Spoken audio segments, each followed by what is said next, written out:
Welcome to SVG-TV News for Tuesday, October 29th, 2024. I am Jennifer Richardson with the details.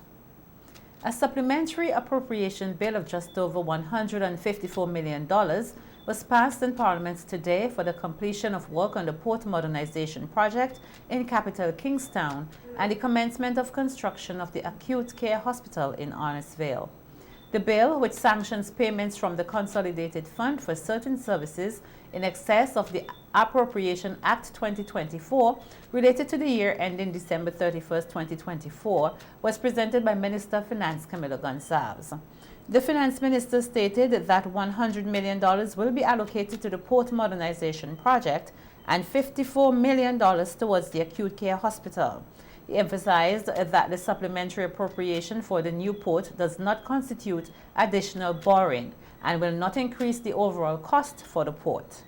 This supplementary estimate is saying that the contractor is moving ahead quickly with some of the more expensive components of the work, and that some of the money scheduled to be spent next year will be spent this year instead.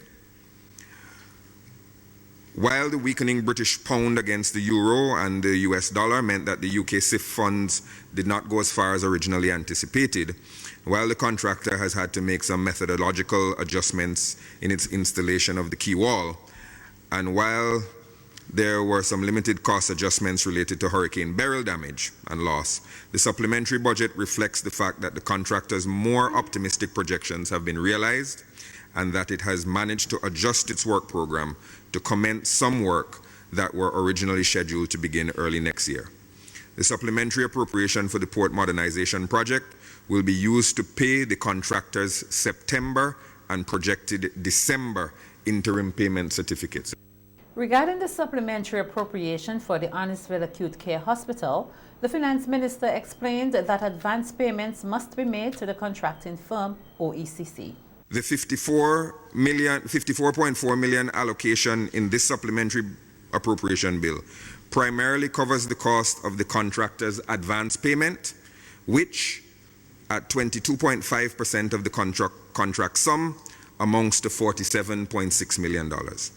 The remainder of the allocation covers interim payments related to excavation, demolition, structural excavation, soil improvement, leveling concrete, blinding concrete, rebar, additives, and cement. Therefore, this supplementary allocation replaces the previously estimated OFID World Bank financing with financing from Taiwan. Its purpose is to meet our contractual obligations regarding the contractor's advance payment and to cover preliminary interim works. Opposition members of Parliament supported the motion. Opposition leader Dr. Godwin Friday acknowledged the debates held on the allocation of funds for the two projects. Of bringing those monies to account and doing it in the proper way as required by the Constitution and the Finance Administration Act. As you know, we have in the past raised a number of concerns and queries about the practice that this government has had over the years of, instead of bringing supplementary estimates to bring money properly to account, they have used special warrants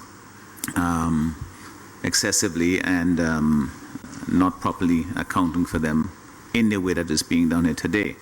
So, Madam Speaker, we have basically what I want to suggest or to say is that the arguments that we made with respect to the projects, both these projects, still stand, and the concerns that were raised still stand, and the support that we gave to those projects still stand. And so, I see no objection or any problem with the particular motion.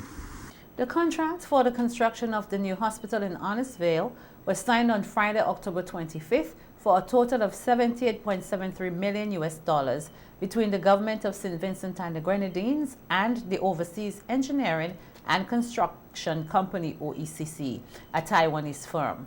The 7-volume contract was also signed by SVG's ambassador to Taiwan, Her Excellency Fiona Fan.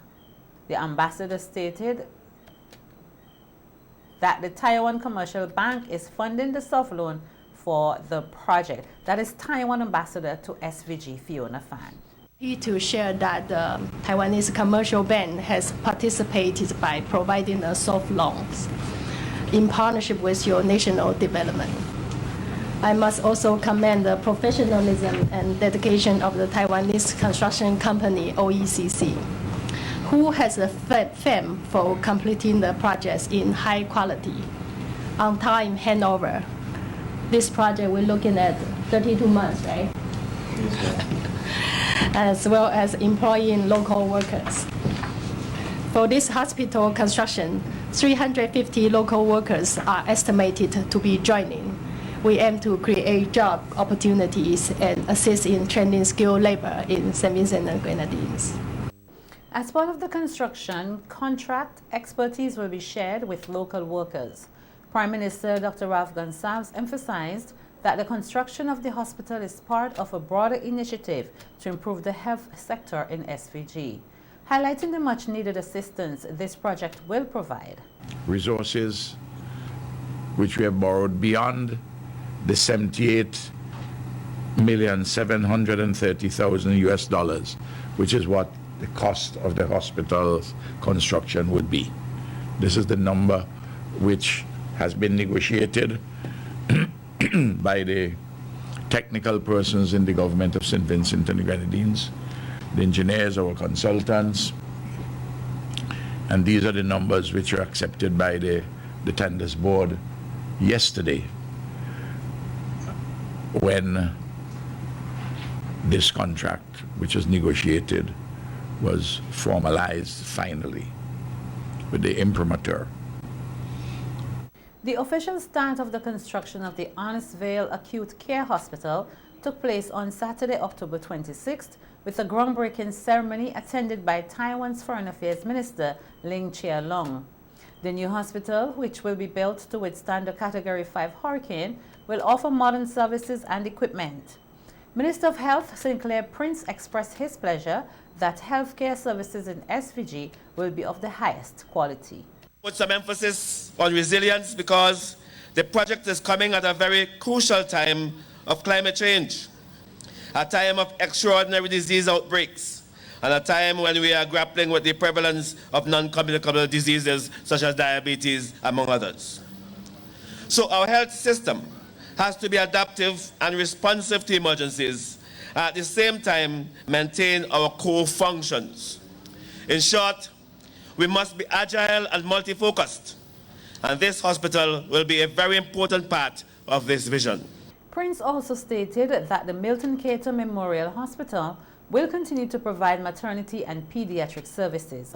Minister Lin expressed his happiness to be part of this momentous occasion, which reflects the strong partnership between SVG and the Republic of China on Taiwan.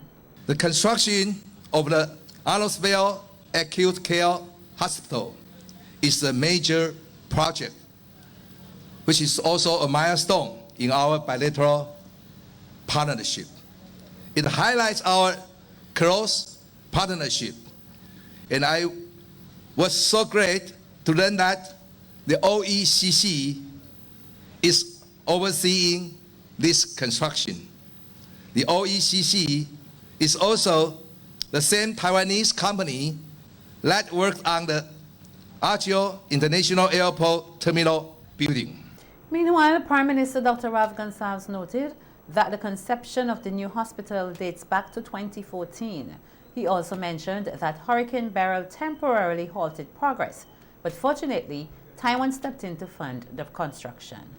The original financing from the World Bank offered, and to repurpose the resources from World Bank offered towards the recovery and reconstruction of Beryl. It sounds easy, but it was not easy. We did it very swiftly, with energy and will, with vision and skill, and because of the esteem with which and in which the government and people of St. Vincent and the Grenadines are held both by the World Bank and Taiwan, we were able to make the arrangements in quick time. The new hospital is expected to be completed in 32 months. Prime Minister Dr. Rav Gonsalves made 20 announcements during his address at the 45th Independence Anniversary Celebration Rally inside a packed Victoria Park on Independence Day, Sunday, October 27, 2024. Some of the initiatives outlined are aimed at helping to buffer the high cost of living in St. Vincent and the Grenadines, one of which include a $175 cost of living allowance targeting vulnerable households. 3-month period, December the 24th to February the 25th, to February 2025. That is to say, December this year, January next year, and February next year. A special cost of living allowance. I'm calling it Cola Special, not Coca-Cola, just Cola Special, of $175 monthly. This would be rolled out to 3,000 means-tested, particularly vulnerable households. And this will cost, for the 3 months, $1.575 million, or $525 monthly. This program will be executed by the Ministry of National Mobilization. The government will evaluate this program after the initial rollout with a view to a possible continuation further into 2025. The Prime Minister also announced a $200 increase for college graduate set employees and a $300 increase for university graduate set employees. Additionally, 320 new set workers will begin their roles in November. Increases in allowances for specific categories of public employees, including aggrieved police officers and junior doctors, will also be implemented. Furthermore, for December 2024, the government will cover student loans, alleviating the financial burden during the Christmas season. The Prime Minister also declared that the government will take action against price gouging in the country. The government is ramping up its surveillance of those unscrupulous retailers. We have some good retailers and we have someone to gouge us. As you see on the road, they go to the eye. We have some unscrupulous ones who are reportedly engaged in price gouging. The Consumer Protection Act and the Price and Distribution of Goods Act will be utilized to the fullest to curtail price gouging, especially in the unusual circumstances occasioned by Hurricane Beryl. Additionally, all primary and secondary school teachers, along with second-year students at the SVG Community College, will receive new laptops for free. The duty-free concessions on cement have been extended indefinitely, and duty-free barrels will be available until the end of January 2025. In the meantime, the payout of approximately $500,000 to the police for the 2024 T20 World Cup will be processed soon. The Prime Minister also announced the establishment of a national orchestra and a national choir.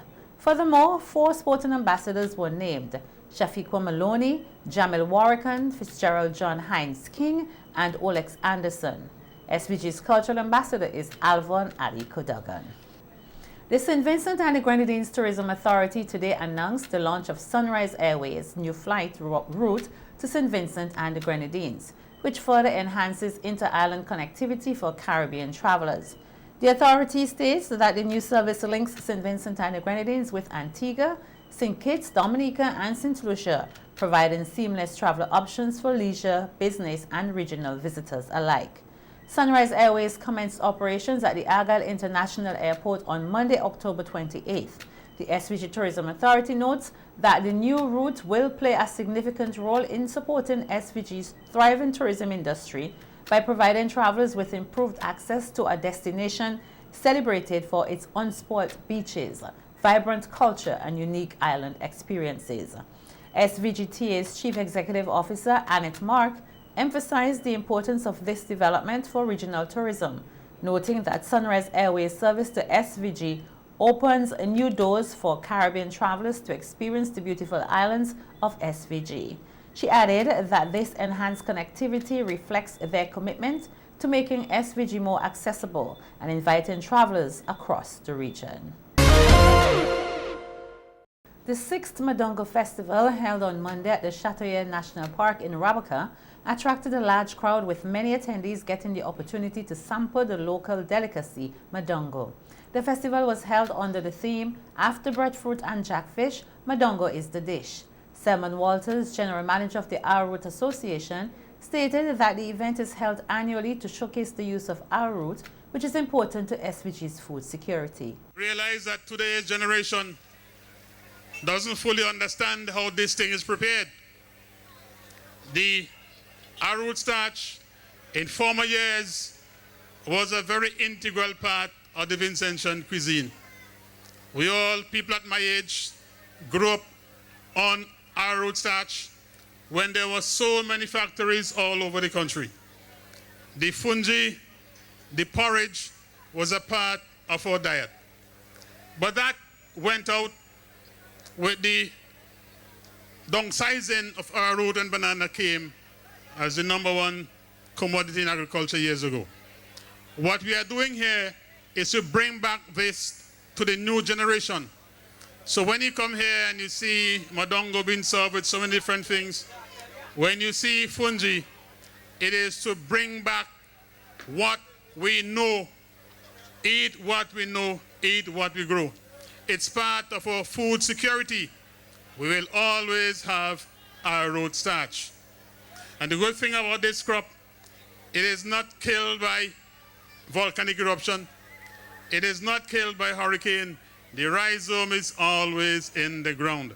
Chair of the Arrowroot Association, Keisha Ballantyne Bilingi, noted that the Madongo Festival, part of the National Independence celebrations, honors the rich tradition and flavors that define the community, highlighting a beloved local dish and the heritage it embodies. Of this association and this part of the island, each year I am thrilled to witness the celebration of Madongo, a dish that reflects our deep connection to the land and our shared cultural pride. Our association owes much of its success to the dedication and hard work of our local farmers who tirelessly cultivate the arrowroot plant, a crop that nourishes our people for generations and remains a vital part of our agricultural legacy. Their commitment to sustainable farming and traditional practices is what allows us to bring this festival to life. We extend our deepest gratitude to them for their essential role in preserving this cornerstone of Vincentian heritage. To each of our teams, your hard work does not go unnoticed. It is deeply appreciated. Today's festival is a celebration of the land, the hands that nurture it, and the teamwork that makes it all possible. Through this event, we reaffirm our commitment to promoting and preserving the unique elements of our Vincentian cuisine, providing a platform for our farmers, our chefs, our artisans, and all those who carry the legacy of our island. Minister of Agriculture Sabota Caesar thanked everyone for their support in hosting the Madongo Festival, including the farmers. He pointed out that growing arrowroot is not an easy task, and appreciation must be given to those to ensure that arrowroot crops remain in SVG. Minister Caesar also expressed his eagerness for the completion of the new arrowroot factory in Orange Hill. The factory in Oria was impacted by the volcanic eruptions. And at that time, we had already reaped a large quantity of rhizomes. We actually had starch in the factory when it was destroyed. And I want to thank the government and people of India and UNIDO for the assistance in building the factory currently under construction in Orange Hill. We should thank the government and people of India and UNIDO for that. We are working steadfastly to ensure that very soon we will have a modern starch factory.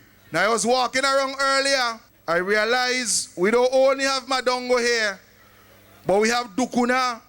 You have persons who are selling their cassava bread and different things from cassava, because the factory there will not only be a factory to process arrowroot, but also other starches. We were able 3 weeks ago to distribute income support to the arrowroot farmers of the constituency.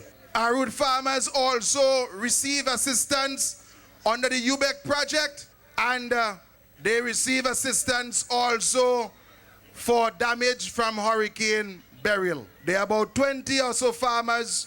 Their names will be coming to cabinet this Wednesday so that they can receive further support. So again, I want to thank everybody for the excellent show of support this evening to Madongo Fest 2024, and I look forward to seeing you again in 2025. Some attendees at the Madongo Festival expressed their delight in being part of the event and enjoying the various dishes, including Madongo. I got some Madongo and chicha cake, and it's not bad. Madongo, I've never had it. This is the first time, and it's really good. The chicha cake, probably a couple months ago. I have some fish and Madongo. Also have some chichi and Madongo. Everything is just Madongo, you know. If you want me to show you, this is chichi and Madongo baked. Another one is like Madongo and fish. So that is what the festival is all about. After being away from their school facility for approximately 10 weeks due to damage caused by Hurricane Beryl, students and teachers of Bishop's College, Kingstown have returned to the school facility. Today, they participated in a special reopening General Assembly. Principal Insa Prince Duncan expressed gratitude to everyone involved in the restoration of the school. Damage caused to the physical infrastructure was tremendous. We lost furniture, we lost equipment, we lost books. Unfortunately, we lost decades worth of records that can never be replaced. And to be honest, at some points we lost hope. But today is more than just a reopening. Today we are thankful, today we are grateful with renewed strength, with renewed hope, with renewed vigor. This is our school. Let's hear that. So on behalf of the Board of Governors of Bishop's College, Kingstown, I'd like to extend thanks to the government of St. Vincent and the Grenadines. Minister of Education Curtis King thanked everyone for their patience during the restoration process and encouraged the students to uphold the rich heritage of the institution, which is celebrating its 60th anniversary. Over the 60 years, you have distinguished yourselves, not only in academic attainment, academic excellence, but all around. In sports, but not only sports. This school was one of the first to establish an agricultural program right here in Kingston. Opposition Member of Parliament for Central Kingston, Major Sinclair Leacock, commended the government for its effective work on the school restoration project. Regularly for other purposes, and I saw how well Braxa and the consultants performed. And 10 weeks was not an inordinately long time for a most difficult challenge. And we're here now, and the school, I'm sure, under the guidance of the principal, teachers, and the Board of Governors, will do a marvelous job in ensuring that St. Vincent remains in good hands through you, the proud students of Bishop's College. So all that's left for me to wish you well, resettle. By the way, I walk on early mornings, and one of the places that I walk is Marquis Hill from the prison side coming up. And by the time you pass the prisons, you could know that something was happening somewhere in the area because there was a lot of noise coming from the other side. The Royal St. Vincent and the Grenadines Police Force, the RSVGPF, is conducting an investigation into a fatal traffic accident that occurred on October 28, 2024 in Caliacqua. According to preliminary reports, police responded to an incident where a motor vehicle struck pedestrian William Holder, a 44-year-old resident of Villa, while he was on the sidewalk. Mr. Holder sustained severe injuries to his lower extremities and was transported by ambulance to the Milton Cato Memorial Hospital, the MCMH, where he later succumbed to his injuries. A postmortem examination is scheduled to determine the exact cause of death. The RSVGPF extends condolences to the family and friends of Holder during this difficult time and encourages anyone with information regarding the incident to come forward.